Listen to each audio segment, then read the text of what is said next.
At his funeral, everybody's sitting down. It's about to start. And from the back walks in 6 extremely tall men. They sit down quietly. At the end of the funeral, right, of course, you got to understand, people are taking pictures. People are witnessing them. People are actually talking to them after the funeral. And after they left, the family kind of got together as they do, and they're like, okay, did anybody know who those gentlemen were? They were very tall, and there was something really off about them. Nobody knew them. Nobody knew them. Again, they just remembered talking to them and taking pictures of them. So the family goes back home, they start going through the pictures, they're like, well, wait a minute. I remember taking a picture of this group of men. They didn't show up on pictures, Sean.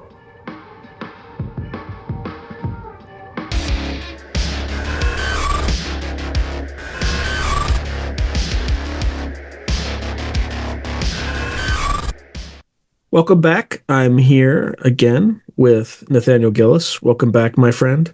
Thank you, we left brother. off talking about Albert Bender and his altars. Yeah, so that's an inconvenient truth that a lot of people don't want to touch.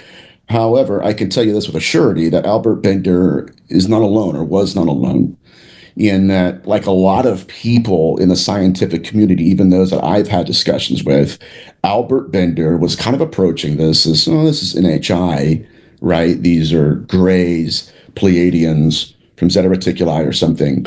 And then the more he got into the research, he realized that this was some form of initiation into a mystery school, which is another Pasuka reference, by the way.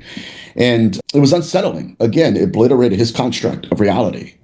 And he realized, like, I've been baited, right? The phenomenon is baiting my gaze too. And that was when he wrote a letter to a good friend of his, confessing, like, look, I don't know what's going to happen to me. He's like, but this is what I've come to learn. And a few days after he mails the letter, men show up at his door. Here you go, Mr. Bender. Or should I say this? Here you go, Mr. Anderson, right? Yeah. Or if you guys are Dark Cities, Dr. Murdoch, I presume. Remember that? That's what happened. And Bender is losing his mind because they know exactly who he is. They know what he thinks. They know what he wrote, and they intercepted it. All right, here you go, Mr. Bender. We got to talk. And as he's talking to him, I think it was one of them or all of them shapeshift into something inhuman. Now, this is fascinating. So that's when he realized that they were who he was building his altars to. Now, getting back into this literal deconstructing of the extraterrestrial hypothesis, he's not alone. Once people start to dive into this research to any measure of depth, that, it's not, FBI or CIA or DEA, whatever, driven, the actual information. I know this because I've talked to parapsychologists who are virtually atheists, and they're telling me, we have a problem here. There's something off about what people think is going on. Well, in the 1970s, there were a group of scientists that were coming to the same conclusions. Like, I think 15 of them. And I think it was 15. But anyways, each and every one of them, they were all academics and physicists. And they were all dying, by the way. Let me say that. They were all being found dead in the desert. It's a weird place to be, right? With a gun in their hand. And everyone, like, it was literally designed to make people think that they did that at their own volition and by their own hand. And each and every one of them, like, their families came forward and said, yeah, there's something wrong here. My husband would have never done that. Something was done to him. Because what was happening is these scientists, this is incredible. Each and every one of them were coming to the same conclusions, right? This is the scientific model no longer fits. This is something different. And they were about to write their thesis. And the next thing you know, they're showing up deceased at their own hand. So the last one, I think it was 1978, I believe, was Professor Renee Hardy. And I've mentioned this in other interviews, but I think I need to really make this point. Professor Rene Hardy was an inventor. He had, I think, 250 patents, and he was a savant, scientific savant. Well, in his secret time, he was doing parapsychological research, wanting to understand the paranormal. What is it? What's actually going on? And he was running experiments. And just like all the others, just like Tim Taylor, right? Just like Albert Bender, when they start this, they start from the scientific method, they realize, oh my God, there's something off here. And there's something deeper than the initial materialist worldview. So he is found deceased, Professor Rene Hardy. His family is just in shambles, right? They're going forward. They're like, listen, we've got to correct the record. He would never do that. He told us what he was going to do. Here's my thesis. I'm going to publish it. Everybody's going to know what I've come to. So at his funeral, remember the guys that came to Albert Bender?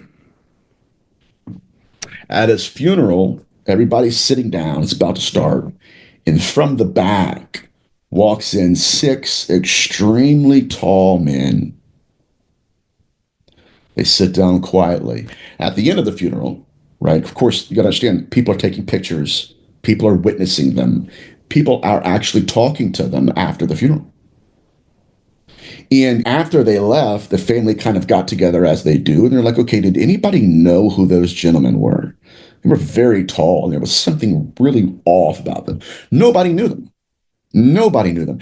Again, they just remembered talking to them and taking pictures of them. So the family goes back home. They start going through the pictures. They're like, well, wait a minute. I remember taking a picture of this group of men. They didn't show up on pictures, Sean. They didn't show up as orbs or anything like that? Nothing. Nothing. Just gone. Just gone. So there's one model that would destroy all models. And that's the model I believe that our government knows about. I believe Tim Taylor knows that when he says, okay, yeah, that there's an hierarchy of beings, and some of them are in our government, some of them are in our intelligence community. Beings? What? The model that these men were coming down to, it's fascinating, was that we are not living in our world. We're living in someone else's. That these beings are not there, they're here. That this was some kind of matrix world, simulation, or at least semi-simulated reality, in that what we're dealing with can walk in and out of existence at will. It can materialize. This gets back into some of John Keel's ultra-terrestrial theory, where is it real? Are they real? Well, the problem is that, yes, they are real only for as long as they last. And then they're gone, and they're not real at all. And so they kept coming to the fact that this world is being ruled by another species that fabricates portions of reality around us to make us think it's not them, it's not their craft, it's not their UAP, right? And then by manifesting as archetypes, they are initiating. And that's what Albert Bender believed. He realized that through all of his research in ufology, he was becoming an unwilling initiate. And when he went to go tell the story, he got a visit at the door. This is what I believe also is why people like Dr. Carla Turner. See, people don't know this, but one of her last cases, one of the cases I'm working on right now, talking to the family and everything, where the sigilization was occurring. And I've been told, this is probably the first time I've said this, I've been told by this individual that right before she passed, that she was dealing with abductees who were experiencing something akin to jinn sorcery. What is jinn sorcery? Okay. So jinn sorcery, of course, is Islam, but it's angel magic, or what we would call angel magic. The reason, and again, I'm telling you, it's whenever somebody gets to this level of research, they start looking at the pathology, that's when the phenomenon, okay, we've got to engage. That's why Barbara Bartholomew was targeted. That's why Dr. Rene Hardy as well. But yeah, Dr. Carla Turner. taken out too. Here's what led them into having conversations about jinn sorcery. So she lived in a particular city, a particular town. Everybody does. But there were multiple experiencers that she was working with, all female, in that city. So they were meeting at one house for conversations to go over what they're dealing with. And one of these people was the experiencer who was taken, taken from the body, whatever, with sigils on their skin. But what was happening is after they were being sigilized, the phenomenon would apport money. And I said, what money? Like all kinds of things would just show up out of nowhere. And I said, well, what did you see? Like, what'd you see more than anything? And he said, it was money. The phenomenon was giving them money. And they're collecting it. And so there was a conversation had between these two experiencers and Dr. Turner, who was still experiencing abductions herself. And the term demonic and the term like sorcery was employed. Like they knew. They knew, Sean. Matter of fact, I talked to the son. I said, well, here's a question for you. Like you're seeing this iconography on skin. Because I knew my position. Like, what did you, oh, it's sigils, no doubt. What? Yeah. He's like, I've been doing this kind of research forever. He's like, because I wanted to understand what was happening to my mother and what was happening to Dr. Turner, all these people. And I said, okay. And I was just given, by the way, a sigil, a symbol found on another abductee. And I said, all right, what kind of sigils were you collecting? He goes, well, I think they're Theban. So why do you think they're Theban? He goes, because I matched them up. Sean, I matched them up. What? Absolutely. I said, all right, here's a sigil I found. Have you seen that? He goes, absolutely. That was one that was on my mother. That's one of the Theban albums.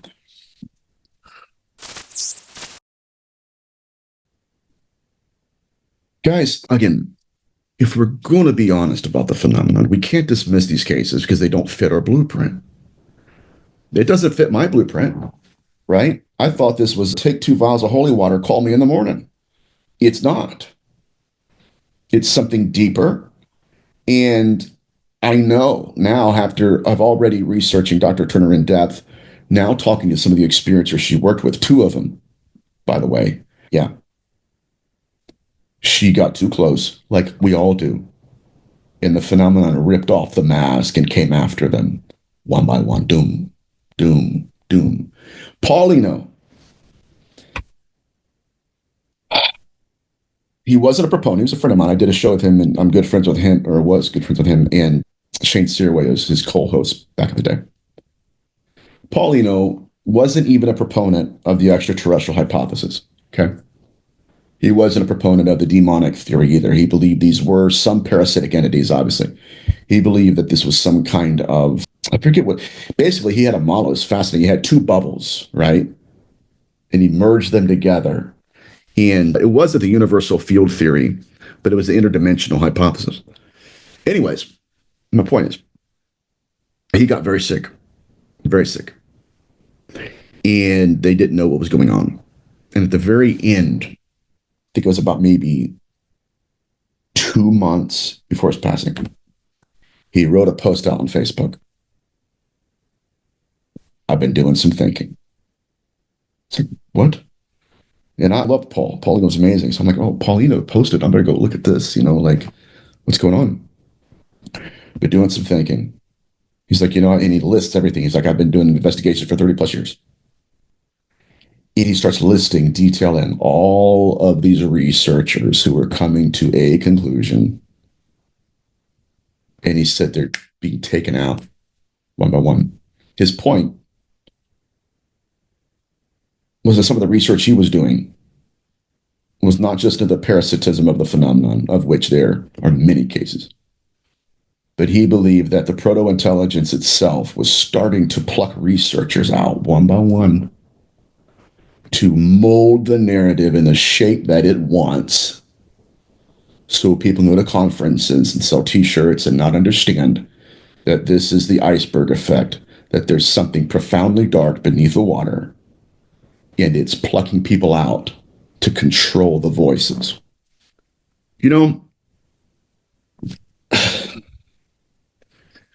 When people, again, when I start having conversations with researchers, it's like within 5 minutes I can see, okay, where's the depth at? Do you know about the phenomenon? Do you know about ufology? Even demonologists, right? Okay, do you know about the phenomenon? Do you know about demon? Like, what is ufology and all that? So you start to realize again that there's something beneath the surface that's driving narratives, and that there are government officials, there are three-letter agencies that are assisting in that propaganda to where we're going to push this. And then behind closed doors, it's like, okay, yeah, but we do build altars, but they're all extraterrestrial. And then they're behind the, it's like, okay. Now, people are going to use that and like, oh, they're going to clip it, throw it out there on social media. Nathaniel's saying they're demonic. No, I'm not saying that. I'm not. Anybody that knows me knows my perception of the phenomenon. But in many ways, we're being gaslit. And I do believe that in many cases, the CE5 is just another arm to where, yes, we're going to recontextualize an age old practice where I'm going to mean, what does it sound like? Anybody with a cursory knowledge of occultism and evocation? Yeah. Yeah. So, but, yeah, Yeah, I it's like use my one good, big giant seance in the sky is what it is. absolutely this. And yeah, and so I guess There's that's a my point. potential title, the CE5 seance in the sky. Yeah. Yeah. And it is. And, I'm to the point now, my friend, where even practitioners like of the occult, I don't believe that they're performing rituals for them.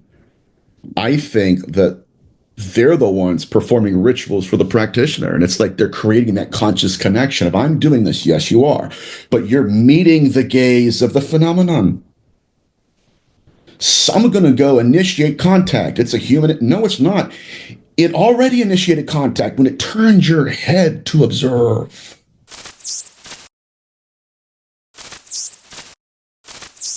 To advertise on Through Glass Darkly, email throughglassdarkly@gmail.com.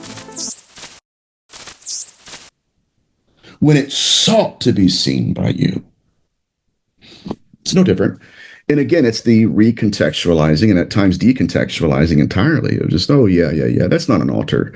That's not incense. This is not a prayer. Okay. I mean, it's the observer effect. It's no different than scrying or all of the interfacing events throughout history. It's the illusion of control for those who follow my research. It's, in my perception, it's the spider-tailed viper who throws himself out as an archetype. Hey guys, you're hungry, aren't you? Yeah. Oh my God, I'm going to self-initiate. I'm going to go look for. And then by the time they latch on to the spider, there's a transfer of information between the tip of the tail and the head of the snake. And you realize that that was an extension of the proto intelligence. And that mask was co created by observing it. Help me create something, and then I'll inhabit that. Yeah. All right, Sorry. I'm about to blow your mind. Go ahead. And this could easily fit in your theory, but you don't have to take it. Are you familiar with Hugh Everett's many worlds theory? I'm not. Would like to be, though. So, this is, again, an effort to explain the observer effect, right? So, one of the things that people observe is if you're looking at a stream of electrons, right? And you're not watching it, you just let it hit the screen, you'll get a fringe pattern, which is just a probability distribution of where they'll just land according to that probability distribution.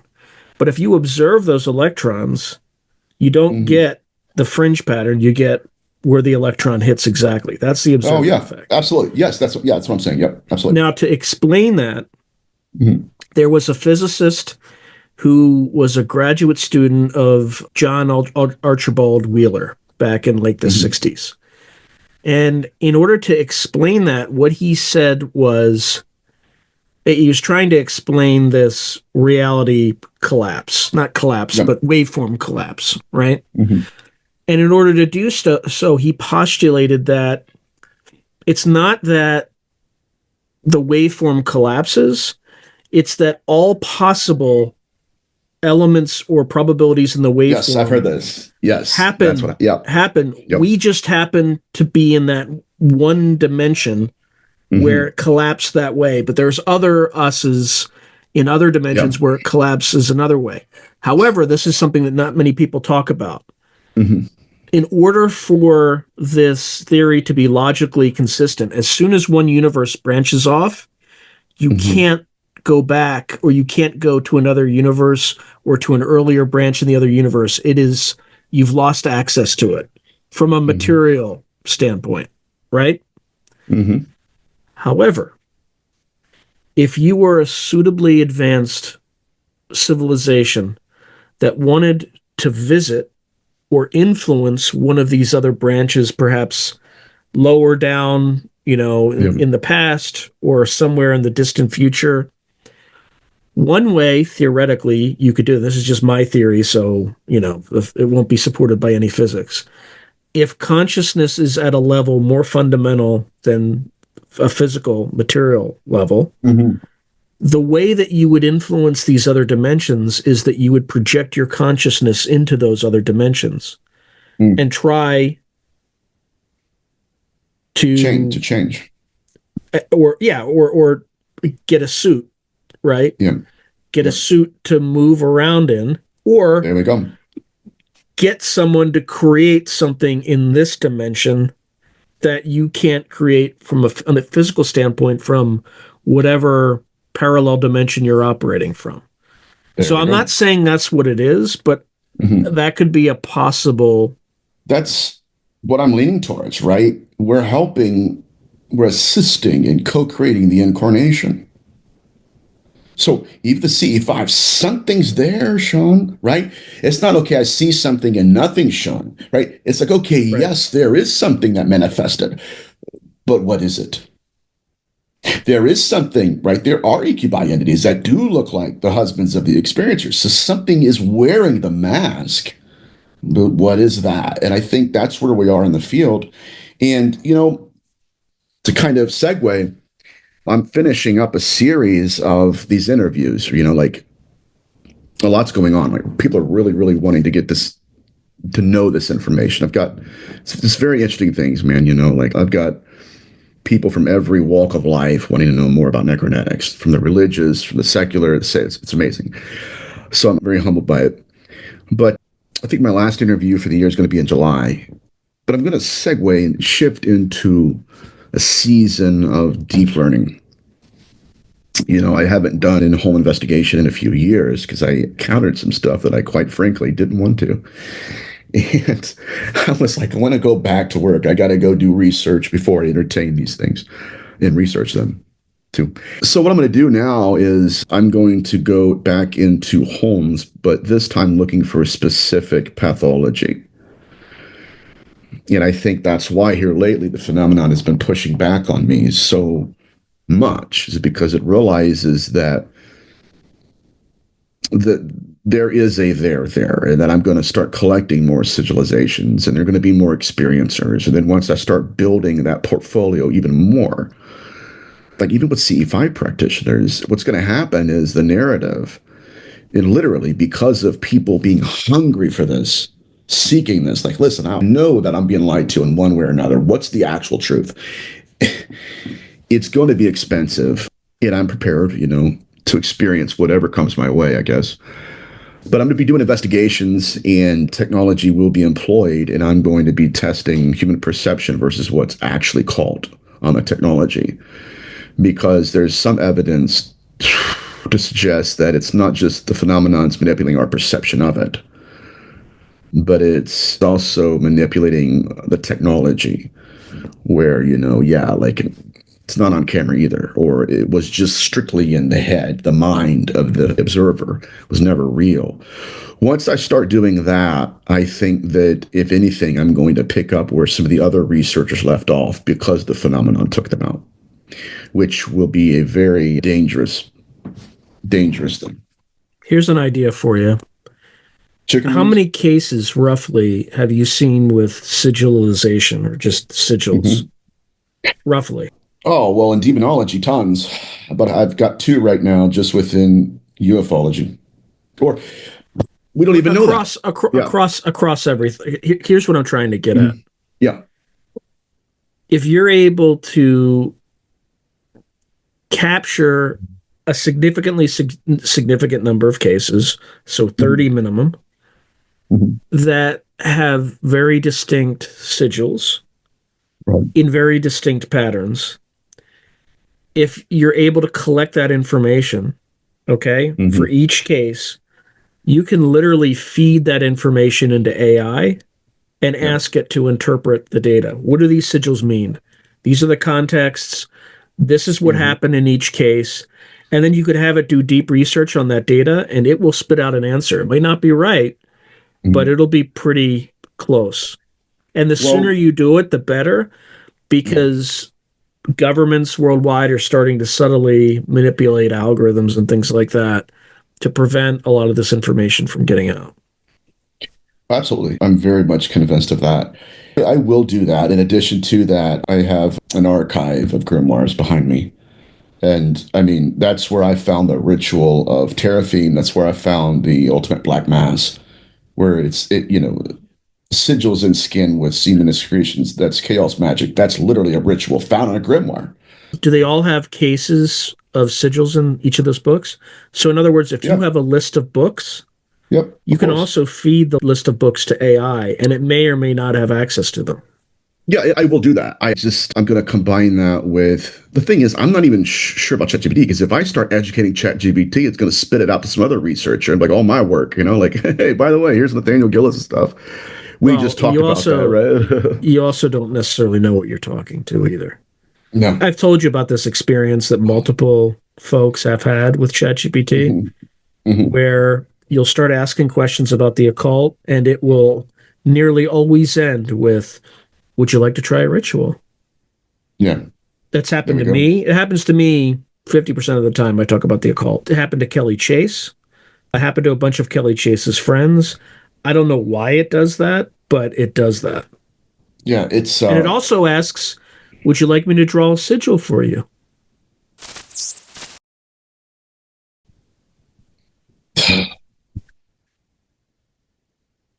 I don't like I'm it, man. blowing your mind now, aren't I? I know where it's going, and we got to do a whole nother show on that with Jordy Rose and creating quantum Ouija boards, and yeah, they're AI or they're ultra organisms, and it's the same thing we're experiencing, right? How can we model our species after a superior species, right? And how can it desensitize us from emotion and values? And it's the same stuff. Unfortunately, I think again that all of this points to us being made in the images of something else, and we don't know what that something else is, right? If we can't By the way, trust, yeah, Jack Sarfati's saying the same thing in a yeah, different way.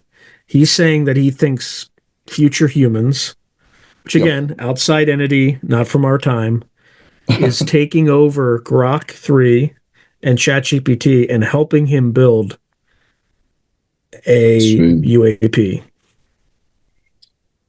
wild, wild, my friend. But I think we're going to learn more here in the next decade than we have in the last 200 years of research. And What do you make of yeah, all these claims that something's coming in 2026 or 2027? I don't believe it at all.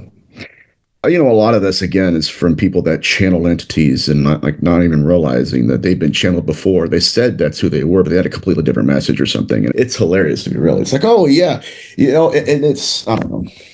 Have you looked into you must have, the raw materials and what happened to Don Yeah, Elkins? yeah, I do. I did rather. I just honestly, it gets back into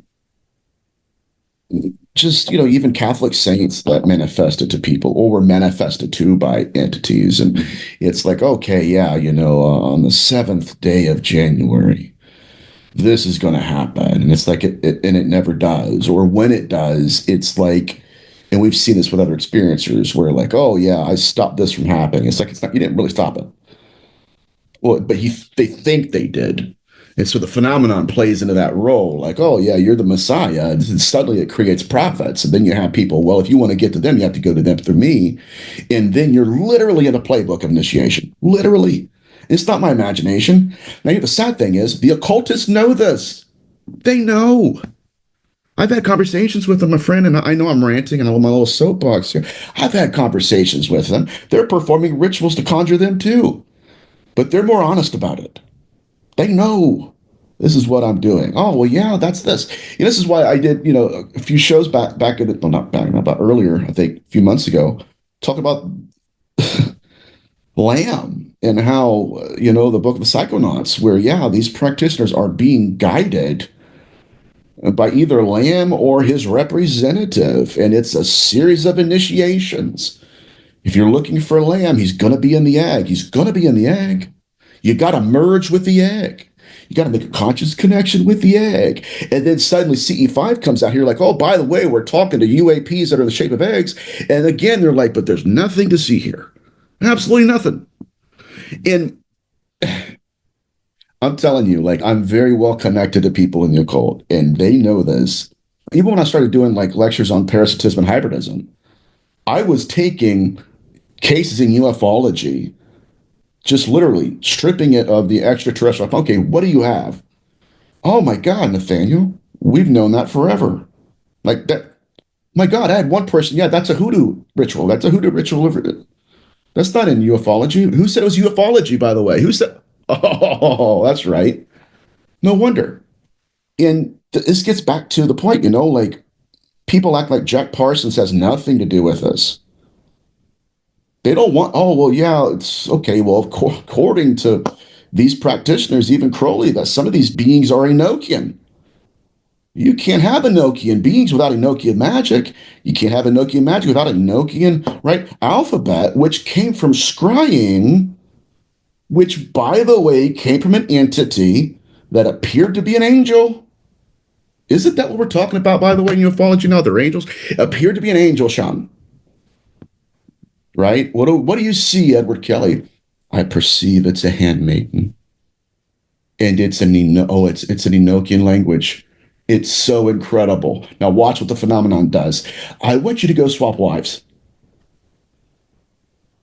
What are we doing here? Now, was that the entity or was that just Edward Kelly? Yeah, right. Yeah. I've been peeping your broad over there, Mr. D. Yeah. And then it could be either. Right. Well, guess what happened? Once they swapped, they went right back. Completely different entity. Oh, by the way, you guys did that? Yeah. Ha, joke's on you.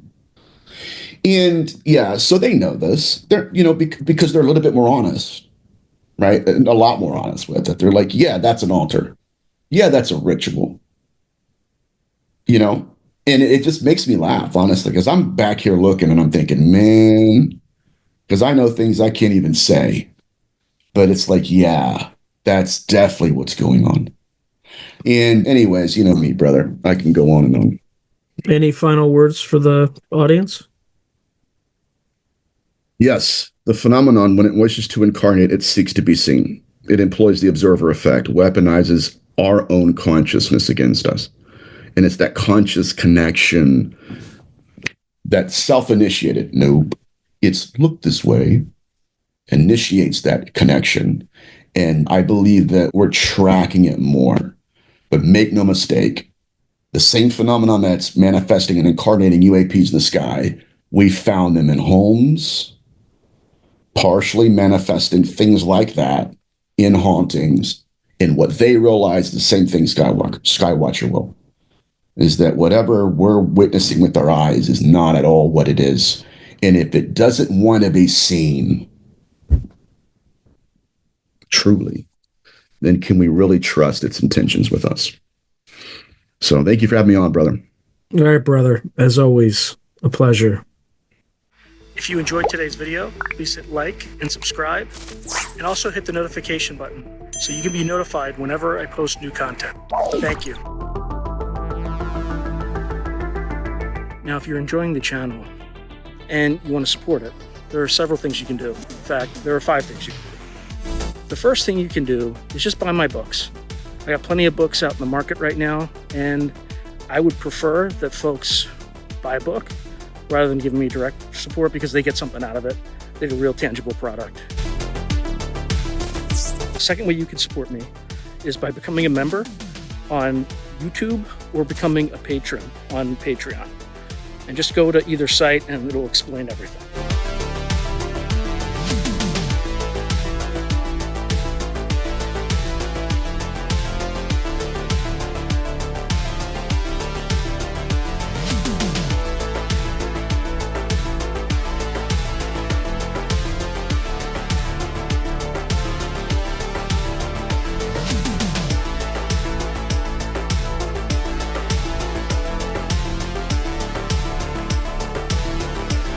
The third way you can support the channel is by checking out my merch site, which is here. There's plenty of stuff that you could get to support the channel. And I'd appreciate that you have it and you can wear it. Not only do you help support the channel, but you also help promote the channel, and I appreciate that. The fourth way that you can support the channel, and this is really easy, is anytime you want to buy something on Amazon, literally just go to the description below and click on any link, literally any link. The channel gets a cut of that, and it costs you no extra money. You just go through the link, as I'm part of the Amazon Affiliates Club. The fifth and final way you can support the channel is through donations. Now, I don't prefer these because it's more of a expression of gratitude, but you don't really get anything out of it as a subscriber to the channel. However, if you decide to do these options, there's two options. There's Buy Me a Coffee, which is a separate site, and there's also, you can go through YouTube with either a super chat, super sticker, or a super thanks. Again, I prefer Buy Me a Coffee because that organization takes less money than Amazon does. But either way, I appreciate any support you are willing to give the channel. So thank you very much and keep watching. I really appreciate it.